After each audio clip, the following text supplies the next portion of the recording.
En effet, devancier Olatungi, c'est vrai que c'est le jour où on a découvert ce que, oui, c'est triste.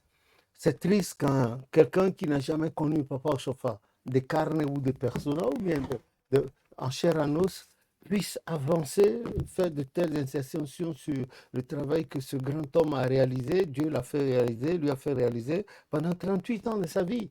C'est un peu triste, mais ce n'est pas leur faute. Bon, leur faute, la faute vient de ceux qui sont venus à la tête de l'Église au départ physique de Papa Ochofa de la Terre. C'est-à-dire que si ces gens-là avaient manifesté du béguin et de l'amour pour l'Église, les gens se seraient mis, se sont pas mis ensemble. Bon, ça a été le temps des ramifications, des schismes dans l'Église, si bien que l'enseignement, le commandement n'étant plus unifié, n'étant pas unifié au niveau de... Il est apparu d'autres formes de chefferie, etc., etc. Et chacun donnait l'enseignement qui lui plaisait pour s'affirmer, pour qu'on dise que c'est lui qui... Donc, je suis sûr que cet évangéliste Johnson-là devait être venu à l'église en ces moments-là, en ces moments de critique, etc. Mais sinon, ce que je sais, à la fondation de l'église, la semaine qui a suivi, le premier chant, c'est le cantique 239.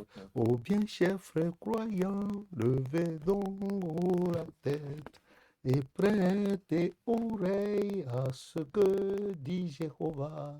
Savez-vous pourquoi vous êtes dans cette grande église? Savez-vous pourquoi vous êtes dans cette grande église? Que la Sainte Marie vienne nous accompagner et qu'ensemble tous les saints puissent nous accompagner. Amen.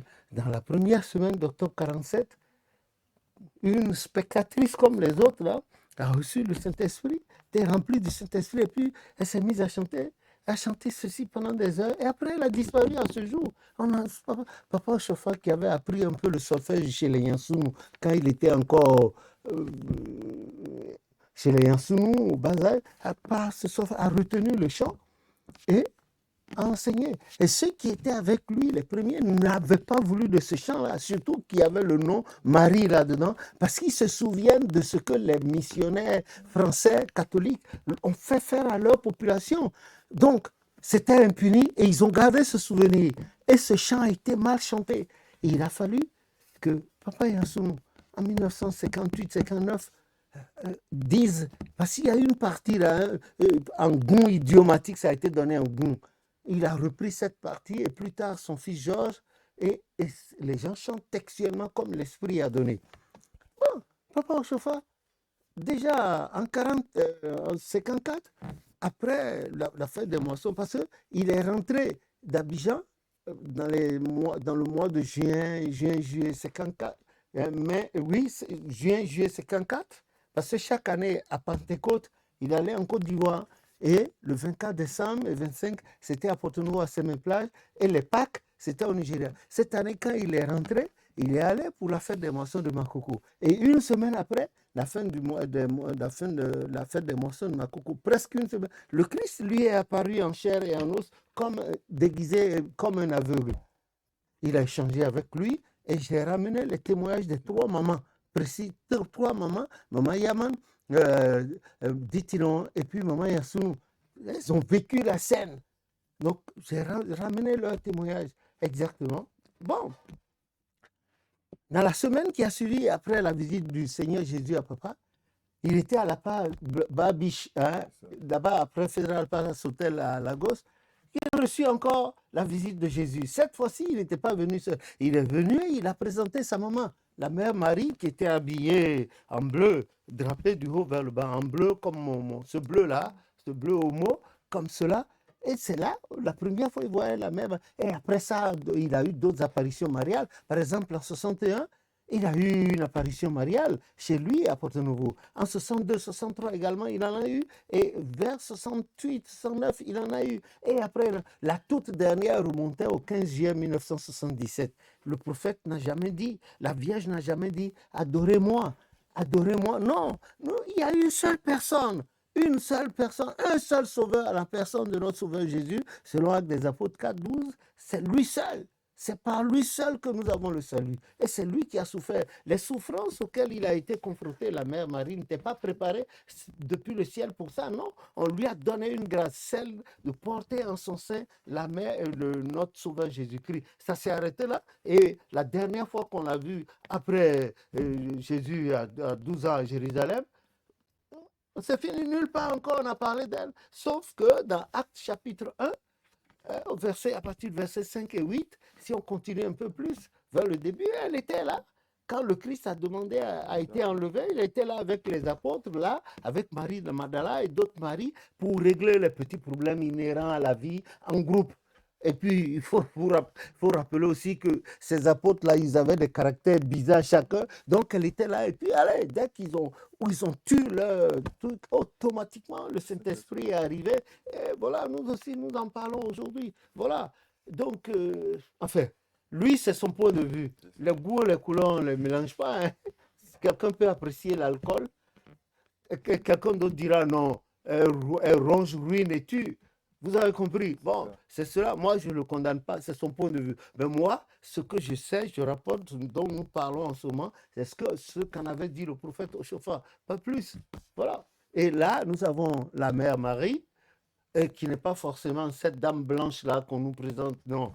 Voilà, la dame Marie entourée des anges. Et à côté, nous avons la mère Yaman, Félicia, au chauffard, qui sa présence dans l'église d'ailleurs est inspirée de la présence de la mère Marie au milieu des apôtres, dans Actes des Apôtres, chapitre 1, 5 à 8 et jusqu'à la fin. Là. Voilà, c'est pour ça, hein, la mère, maman Yaman, et puis plus tard, les mères de paroisse, les mamans de paroisse. C'est ça, c'est tout. Voilà. Oh, qu'est-ce que c'est beau. Hein, c'est vraiment beau. Est-ce qu'il peut y avoir un milieu uniquement d'hommes? Non, Oh non, c'est pas possible. C'est pas possible, sinon l'Éternel n'aurait jamais créé la femme. Non? La femme joue un rôle plus qu'important à côté de nous. Tel a été celui que la mère Marie aussi a joué parmi les apôtres. Je ne sais pas si tu as quelque chose à ajouter, parce que le temps est en train de filer. Voilà. toujours par rapport au poste de se devancer. Le devancer a posé quelque chose, c'est bien, mais je pense qu'il aurait pu pousser davantage ses enquêtes, parce qu'il a fait quelques enquêtes pour Mais non, pouvoir il n'avait qu'à lire la doctrine. non, la La Constitution Constitution. ou bien la doctrine. C'est ça. Si tu l'as écouté, il n'avait qu'à lire la Constitution ou la La doctrine. doctrine. Ça, c'est le tome 2, ça. Voilà la doctrine, tome 2 de l'Église du christianisme céleste. Et vous avez la doctrine, le numéro 1. Voilà la doctrine numéro 1. Et ça, c'est la doctrine 2. Voilà. Voilà les deux que vous avez là. Je ne sais pas. Vous avez ça. Vous avez aussi ça. Voilà. Donc, il n'avait qu'à lire plus la Constitution. Bon, Exactement. c'est expliqué. Voilà, que celui qui n'a pas fait d'enquête n'a pas droit à la parole. Je pense surtout que le devancier a réagi à chaud, peut-être sur le cours, sur le moment. Il n'a pas compris comment cela. Et il est au grade d'évangéliste. Bon, ça. Non.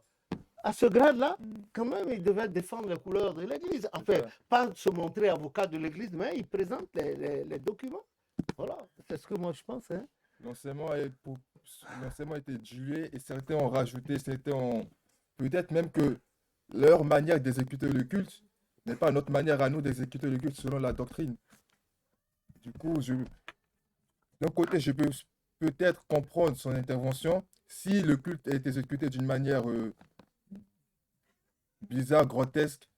Peut-être son intervention serait bien placée, mais quand même, dans le cadre de l'Église du christianisme céleste, utiliser de tels mots comme le blasphème ou l'idolâtrie envers un prophète de Dieu, je pense que C'est un peu. déplacé, oui. Bon, je crois que quelque part tu dois avoir raison. C'est sur ces mots qu'on va mettre un terme à cette deuxième partie parce qu'on n'en finirait jamais. C'est ça. On ne peut jamais oublier sa mère. Non. Donc la mère Marie, elle est là, elle est où? Elle est au ciel. Ben, nous, on est fiers d'être ses fils.